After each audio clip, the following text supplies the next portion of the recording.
Hi hello नमस्कार. सकाळचा timing आहे, फ्रेश वातावरण आहे. तृषाचं स्कूलला जायचं टाईम होतो आणि पुलाव बनवला आहे मी इथे. टिलूंना खूप आवडतो माझ्या हातचा पुलाव, म्हणजेच नंदेच्या मुलाला. मग मिलनला बोललं की तुम्ही तृषाला स्कूलला सोडलं की गुड्डी दिदींना डब्बा देऊन टाका गरम गरम. मी त्याच्यामुळे लवकर बनवला आज.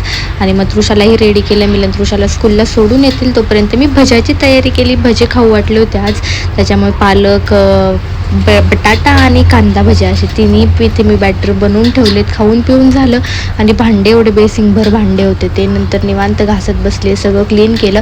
आणि रात्री आली आहे मामी मुंबईवरनं. तृषासाठी गिफ्ट आणले होते आणि येताना गुड्डीताईंनी चिक्कू पाठवले आपल्याला. तर मामीची पण भेट घ्यायची आहे. तृषा स्कूलमधनं आली, तिला रेडी केलं आणि ऋषिकेश बोलला की तू पण आत्ताच चल माझ्यासोबत. मग घरी गेलो. पण मामीचं नेमकं कागदपत्रांचं काम होतं, तिच्या तिकडे सासरी गावाला गेली होती. मग तृषाचं इकडनं तिकडं चालू होतं. पप्पा नव्हते, पप्पा पण बाहेर गेलेले होते. मग दोघांची यायची वाट बघत होतो आम्ही. त्याच्यानंतर तोपर्यंत तृषाचं आणि चिनूचं चालूच असतं काही ना काही मस्ती. मामी आली, मग मामीशी छान गप्पा झाला. मामीला लगेच जायचे संध्याकाळी 6 वाजता. ही धावती भेट आहे मामीची छोटीशी. आणि मामीचं पार्लर झालेलं आहे, त्याच्यामुळे आपलं घरचंच सगळ्या सोयी होऊन जातात. मग आयब्रो करून घेतले मामीकडनं इथे. थोडीशी मस्ती पण चालू होती.